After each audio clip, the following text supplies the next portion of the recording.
तो CFT समझने से पहले एक छोटा सा कहानी सुनाता हूँ आपको। सपोज करिए बैठ के आप डिनर कर रहे हैं, आप लोग सब फैमिली वाले, ठीक है। तो सब बैठ के डिनर कर रहे, अचानक से पापा के फ़ोन की घंटी बजी और पापा को किसी ने इन्फॉर्म किया कि कोई आपके रिलेटिव्स आपके घर में आ रहे घूमने के लिए। फिर कैसा होगा आपका रिएक्शन? तो मतलब अपन सोच में पड़ गए कि रिलेटिव आ रहे तो कौन आएंगे। अब टेंशन ये है कि देखो रिलेटिव आएंगे तो पापा को कोई टेंशन नहीं ना, क्योंकि पापा का कमरा फिक्स है, कोई भी आ जाए पापा उधर ही सोने के। यस और नो? प्रॉब्लम आपको पता चला रिलेटिव आ गए, आपको अपने कमरे से निकाल के पहले हॉल में फेंका गया, फिर हॉल में जगह नहीं हो तो पता चला घर के बाहर रह, चल जा तू, तेरी ज़रूरत नहीं है अभी। यस और नो? तो प्रॉब्लम क्या होती है, सबसे ज़्यादा दिक्कत होती है बच्चों को जब भी कोई रिलेटिव आए। क्यों? क्योंकि अब लड़के मान लो, ठीक है, बॉयज़ है, जो रिलेटिव्स आए वो बॉयज़ आ गए तो चलो बेटा तुम इसके साथ शेयर हो जाओ, अपने कमरे में इसको रख लो। गर्ल्स आ गई तो गर्ल्स है घर में, बेटा ये लो इसको रख लो अपने साथ। पहली चीज़ तो ये कि अपना रूम शेयर हो गया। दूसरी प्रॉब्लम, अगर पता चला कि जो रिलेटिव्स है उसमें लड़की आ रही है तो सबसे पहले लड़कियां अपने सारे मेकअप का सामान छुपा दो, जो अच्छे अच्छे ड्रेस है छुपा दो। यस और नो? समझ आ रहा है कि नहीं? लड़के लोग को उतना कुछ नहीं, लड़कों के पास होता भी कुछ नहीं है बेचारों के पास, ठीक है, क्या ही छुपाएंगे। बट ये है कि हाँ ठीक है अपनी प्राइवेसी चली जाएगी, तो वो भी थोड़ा सा चिढ़ते हैं कि हाँ कोई आएगा फालतू परेशान करेगा, मेरे मोबाइल में ताका झाकी करता रहेगा, मैं किससे बात कर रहा हूँ, क्या कर रहा हूँ, ये सब चीज़ें। तो ऑल ऑफ सडन जैसे फ़ोन बजा, पापा ने आपको गुड न्यूज़ दिया, आपके लिए तो गुड न्यूज़ नहीं था, क्या हो गया वो आपके लिए? Bad news. अब जैसे ही पता चला, मान लो घर में बच्चे जो है वो लड़के भी हो लड़कियां भी हैं, तो जैसे ही पता चला रिलेटिव आ रहे हैं तो सब प्लान बना रहे हैं, सुनो आते साथ ही ऐसा ऐसा करेंगे कि 2 दिन में भाग जाए। यस और नो? तो नाउ नाउ वो लोग प्लानिंग करे, अपन क्या करे, ये कहाँ छुपा दूँ मैं इसको, क्या करूँ, तो आपस में प्लान करे भाई इसको इधर रखते, इसको ये करते हैं, ठीक है। अच्छी जो अपनी काम की चीज़ छुपा देते नहीं तो यूज़ करेंगे, तोड़ फोड़ के चले जाएंगे। यस और नो? तो ये सारी चीज़ें चल रही है। परेशान कौन? सारे बच्चे। फ़र्क किसको नहीं पड़ रहा है? पापा को कोई फ़र्क नहीं है ना, क्योंकि मेरे कमरे में कोई कैप्चर करने वाला है नहीं, मैं अपने कमरे में सोऊंगा और बाकी तो बच्चे लोग देख लेंगे अपना, जिधर जिसको सोना है देख लेंगे अपन। समझ में आ रहा है? अब अचानक से क्या हुआ, अब जब तक रिलेटिव आए नहीं, सिर्फ पता चला कि रिलेटिव आ रहे हैं, ये थोड़ी पता चला कितने लोग आ रहे, कौन आ रहा है, क्या आ रहा है, बस ये पता चला कि ये रिलेटिव्स आ रहे हैं, उनके घर में बच्चे, वो लोग भी आएंगे। अब प्लानिंग कौन कर रहे हैं? बच्चे भी और मतलब लड़के भी और लड़कियां भी। जस्ट इमेजिन कि घर में 5 बच्चे हैं, 3 लड़के 2 लड़कियां। कितने लड़के? 3 बॉयज़ है और 2 गर्ल्स। कोई दिक्कत किसी को? बात बताओ, जब पता चला कि रिलेटिव्स आ रहे हैं तो प्लानिंग पांचों मिलके कर रहे हैं, तो लड़के और लड़कियां सब एक ही टीम में सब मिलके प्लान करें कैसे भगाना है, ठीक है। जब भी फ्री टाइम मिले तो बाकी चीज़ों में ध्यान, कि आएंगे तो हम ये कर देंगे, हम वो कर देंगे, परेशान हो जाएंगे, चले जाएंगे। यस और नो? ऑल ऑफ सडन वो दिन आ गया जब रिलेटिव्स घर पहुंच गए गेट पे। जैसे गेट पे गाड़ी रुकी, गेट खुला, सब निकले, पता चला कि जो आए रिलेटिव्स उसमें कोई लड़कियां नहीं है, सारे लड़के हैं, ठीक। अब क्या हुआ, जैसे सारे लड़के हैं तो कौन फ्री हो गए? गर्ल्स।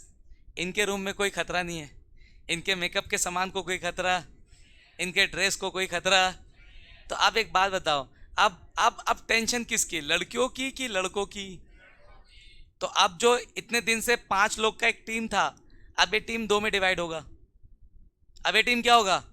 2 में डिवाइड। कितने के टीम में? एक लड़कियों का टीम, जिनको कोई फर्क दे, वो बिंदास है, रह जाओ भाई तुम लोग 15 दिन 20 दिन 1 महीना रह जाओ, इन लोग का सर खा लो, हमारे साथ तो कोई दिक्कत नहीं है। यस और नो? परेशान कौन?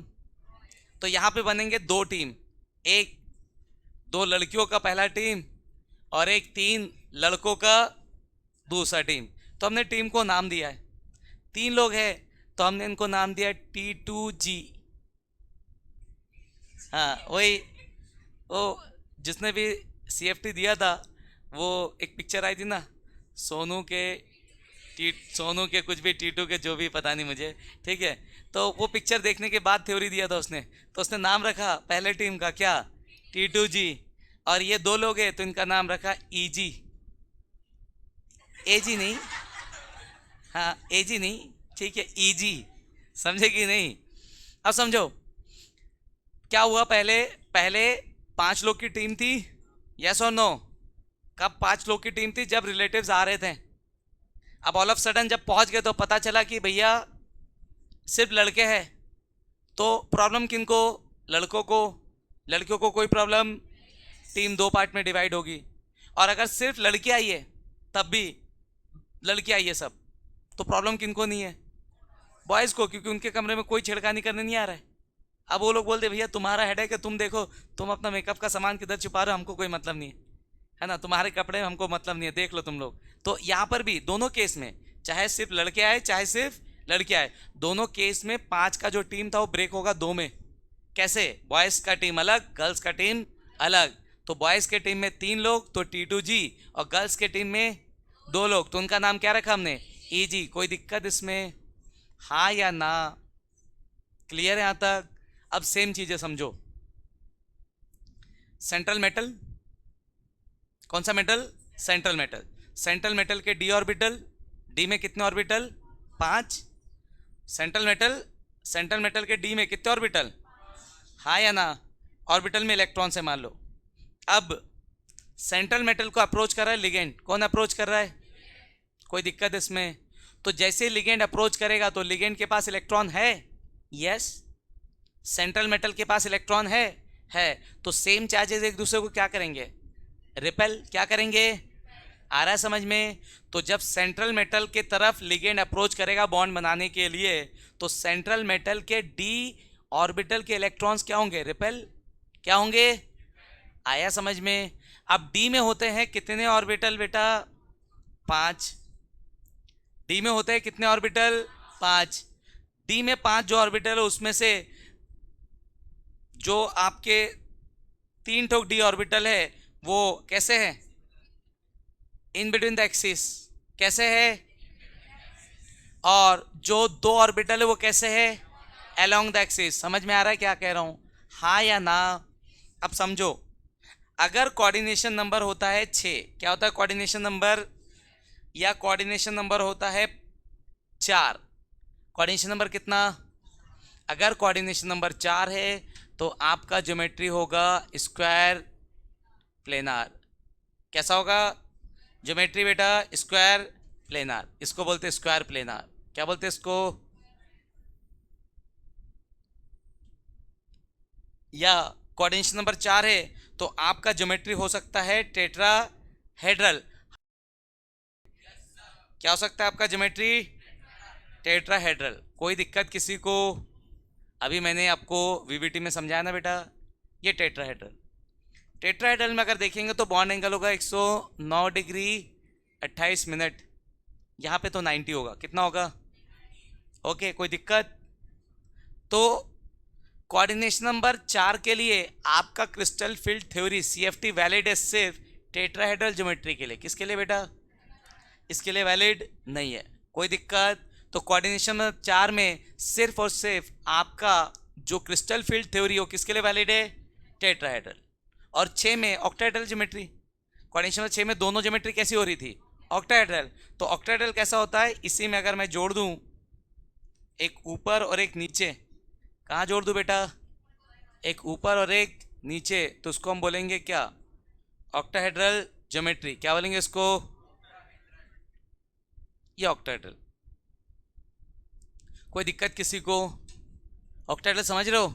एक ही प्लेन पर 4 है, एक ऊपर और एक। जो प्लेन पर 4 है उनके बीच का एंगल कितना है? 90। ऊपर नीचे वाले का भी एंगल कितना? 90। यहाँ पे सारे एंगल 90 है। क्या है? सारे एंगल 90 डिग्री। हाँ या ना? एक बात बताओ, एक्सिस कितने होते हैं? 3 एक्सिस, एक एक्स, एक वाई और एक, हाँ या ना? एक्स एक्सिस, वाई एक्सिस और जेड एक्सिस में एंगल कितना होता है बेटा? एंगल कितना होता है? यस और नो? कोई तकलीफ किसी को? अब ध्यान दो, डी में जो मेरे ऑर्बिटल थे कितने टाइप के थे? 2 टाइप। एक इन बिटवीन द एक्सिस, उसमें 3, और 2 अलोंग द एक्सिस। हाँ या ना? कोई दिक्कत किसी को? किसी को भी? अब समझो, घर में जब पापा का फ़ोन बजा कि हम लोग आ रहे हैं, ठीक है, हम लोग घूमने के लिए आ रहे हैं, तो पापा को नहीं पता कितने लोग आएंगे क्या आएंगे, और कोई इतना पूछता भी नहीं ना, क्योंकि ज़्यादा पूछ दिए कितने लोग आओगे, कितने दिन रहोगे, क्यों रहोगे इतने दिन, तो आए नहीं। यह स्वाभाविक सी बात है। समझ में आ रहा है कि नहीं? तो अगर हमने पूछ लिया कब तक रहोगे, कितने लोग आ रहे हो, कितने दिन रहोगे, ये सारी चीज़ें पूछ ले, तो सामने वाला समझ जाता है कि भैया नहीं चाह रहा सामने वाला कि जाए। यस और नो? तो तो पेरेंट्स है, रिलेटिव है, तो पेरेंट्स चाहते कि चलो ठीक है आ जाए। बच्चे नहीं चाहते, क्योंकि प्रॉब्लम किसको होना है? बच्चों को। पेरेंट्स को प्रॉब्लम होती है तो पेरेंट्स बुलाते नहीं, मत आओ बेटा, ठीक है, मना कर देते। अच्छा तुम लोग आ रहे हो क्या, कितने तारीख, कितने तारीख? हम तो जा रहे बाहर। समझे कि नहीं? तो अब समझो, यहां पर जब पापा को फोन आया तो आपको पता नहीं चलना कौन आ रहा है क्या आ रहा है, तभी तो आप लोग मिलके प्लान कर रहे थे। पर जो लोग आने वाले वो पहले से प्लान कर लेते, सुन, आपस में डिस्कस कर लेते, सुन वहां जाएंगे इतने दिन रहेंगे, ठीक है, तो वहां जाएंगे तो उनके घर में इतने कमरे हैं, जो भी चीज़ उनको पता रहती है, तू जाके इसके साथ सेट हो जाना, तू इसके साथ, तू यहाँ सो जाना, बस हो गया हमारा। उनने अपना डिसाइड कर लिया पहले से। यस और नो? समझ आ रहा है मैं क्या कह रहा हूं? अब समझो। अब अपन बात करते हैं, मान लो 4 लोग आ रहे, कितने लोग आ रहे? तो 4 लोग आ रहे मतलब कोऑर्डिनेशन नंबर कितना? 4। और अगर 6 लोग आ रहे तो कोऑर्डिनेशन नंबर कितना? तो बेटा अगर 4 लोग आ रहे हैं, कितने लोग आ रहे हैं? तो अपन 4 लोग जा रहे हैं, तो हमको पता है कि भैया 4 लोग जा रहे हैं, तो सेंट्रल एटम 4 ऑर्बिटल देगा हमको, हाँ या ना? कोई दिक्कत? तो जब तुम किसी रिलेटिव के यहाँ जा रहे हो घूमने के लिए, तो अभी सी बात है, जाओगे तो रास्ते पे नहीं सोओगे ना, सोने का इंतजाम वो करके देंगे कि ऐसा बोलेंगे ठीक है बेटा हमारे यहाँ खा लेना, बाकी सोने का तुम देख लो, पड़ोसी वड़ोसी कहीं भी सो जाओ, ऐसा होता है क्या? तो अपन अपन कहीं जा रहे हैं घूमने के लिए किसी के घर, तो हमको पता है उनका हेडेक है, हमारा नहीं। हम लोग जितने लोग जा रहे हैं सबके रहने का जुगाड़ करके देंगे। तो लिगेंड को पता है कितने लोग जा रहे हैं, कितने ऑर्बिटल तैयार करेगा? 4। वो भी क्या, जब रिलेटिव तुम्हारे घर आने वाले हैं, मान लो तुम्हारे घर में बहुत सारे कमरे हैं, ठीक है, बड़ा सा घर है, बहुत सारे कमरे, उसमें 4 लोग आ रहे हैं, तो तुमने देखा कि 4 लोग आ रहे हैं, तुम लोग 3 लोग हो, 3 कमरे में रहते हो, बाकी कमरे में कोई सफाई भाई कुछ नहीं, कौन जाए? 20 तो कमरे। तो अब ऐसा है कि ठीक है, पापा बोलते सुनो वो लोग आएंगे, जितने भी आएंगे, 4 आए 6 आए 10 आए, क्या मतलब है? आगे घर में रिलेटिव बोल रहे सुनो 4 लोग हो, उधर जाओ 4 कमरे खोल लो, सफाई वफाई करके साफ ऑफ करके रह जाओ। ऐसा होगा क्या? कौन करेगा ये सब काम? घर वाले ना, कि रिलेटिव आके हाँ ठीक है चाबी लिए, ताला खोले, देख रहे कि सालों से खुला नहीं है, झाड़ू वाड़ू करके पूरा साफ ऑफ करके फिर रह रहे, ऐसा होता है क्या? ये सब काम किसका? आपका, हाँ या ना? तो ये 4 लोग आ रहे, ये बेफिक्र है, इनको पता है जितने दिन के लिए मजे करना, कोई काम नाम कुछ करना है नहीं, तभी तो घूमने जाते रिलेटिव क्या, काहे जाते रिलेटिव क्या घूमने के लिए? मजे करने, क्योंकि घर में काम कर करके परेशान हो गए, कुछ दिन रिलेटिव के आ जाएंगे तो काम करना।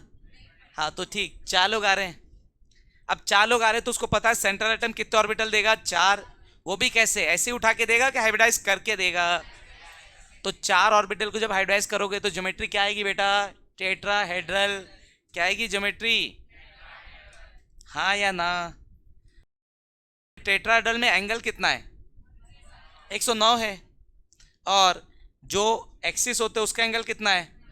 तो यहाँ पे 90 है क्या एंगल एक भी? तो जब 90 है ही नहीं तो एक भी ऑर्बिटल टेट्राहेड्रल ज्योमेट्री में एक भी ऑर्बिटल अलोंग द एक्सिस नहीं होंगे, सारे ऑर्बिटल कहाँ आएंगे? Between the axis. क्या बोलो, समझ आ रहा है? 3 एक्सिस में एंगल कितना? 90। और तुम्हारा ज्योमेट्री कैसा है? टेट्राहेड्रल। टेट्राहेड्रल मतलब एंगल कितना ऑर्बिटल के बीच का? 109 डिग्री। तो 109 जब रखोगे 90 पे तो आएगा क्या अलोंग द एक्सिस? कहाँ पे आएंगे ऑर्बिटल? तो 4 नमूने जो आ रहे हैं उनको पता है कि सेंट्रल मेटल मुझे कितने ऑर्बिटल प्रोवाइड करेगा, वो भी कैसा? हाइब्रिडाइज करके कैसे ही दे देगा?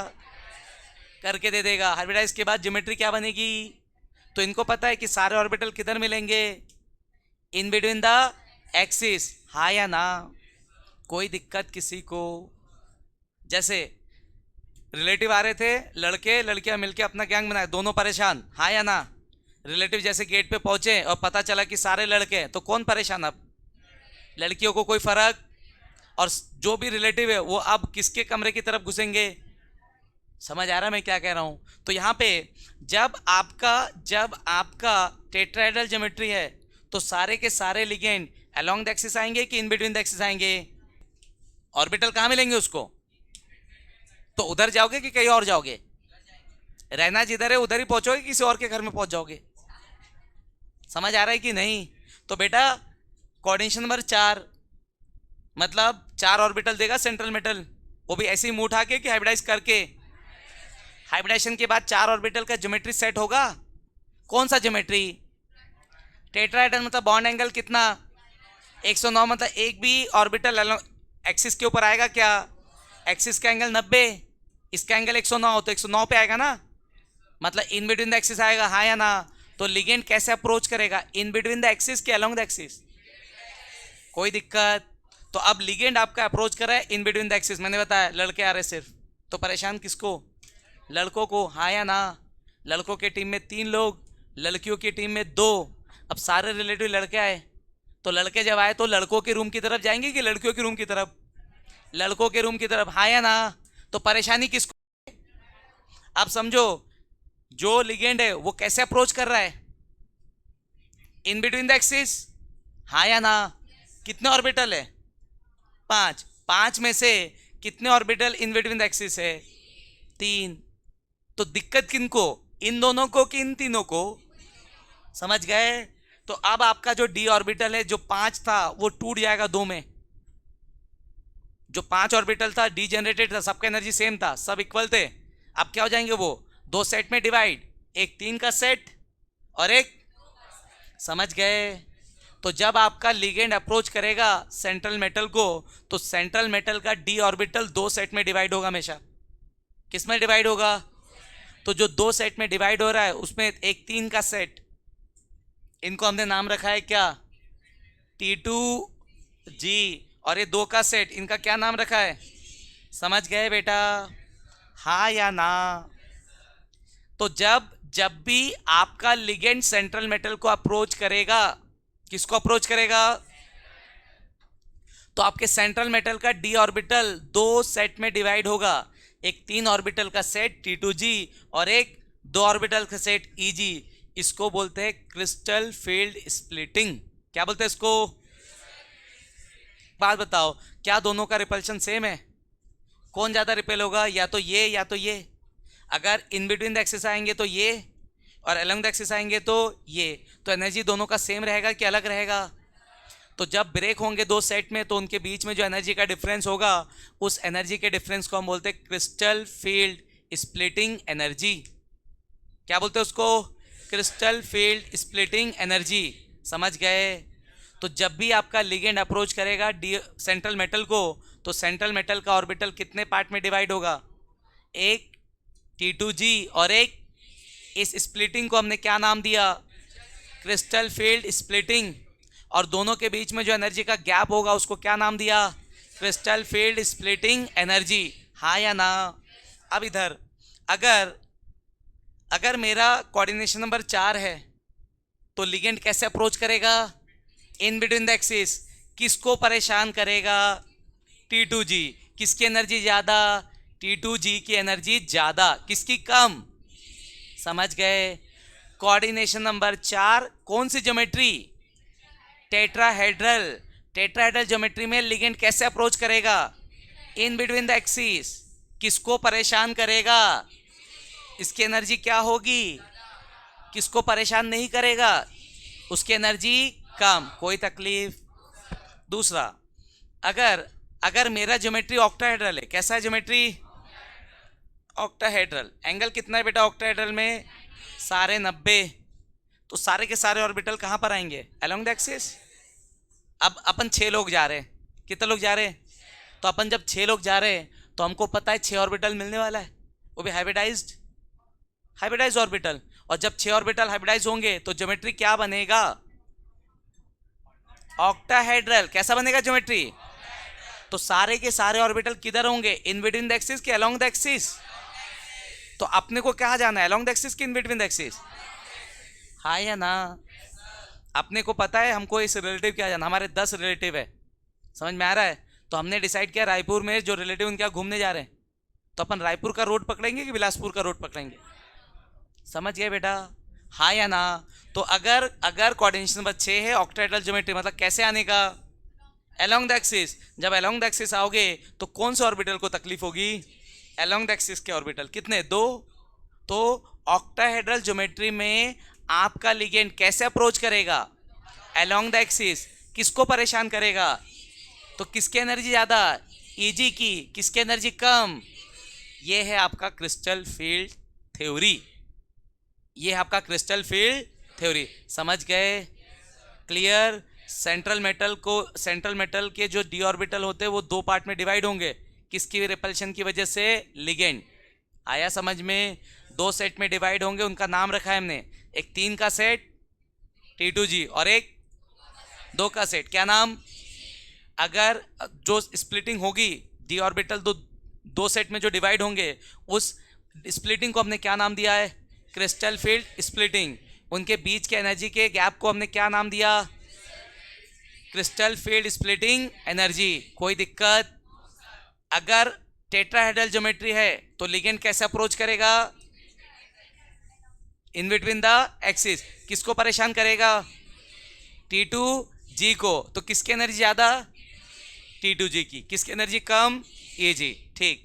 अगर मेरा ज्योमेट्री ऑक्टाहेड्रल है तो लिगेंड कैसे अप्रोच करेगा? Along the axis. Along the axis में किसको परेशान करेगा? तो Eg की एनर्जी क्या होगी और T2 की एनर्जी? कोई दिक्कत? समझ गए? तो ये है आपका CFT। क्या है आपका? नेक्स्ट क्लास आओगे तो इसका जो थ्योरी हो मैं लिखवा दूंगा, बाकी नेक्स्ट क्लास तक याद रहेगा ना? ठीक, ओके, चलिए आज के लिए इतना।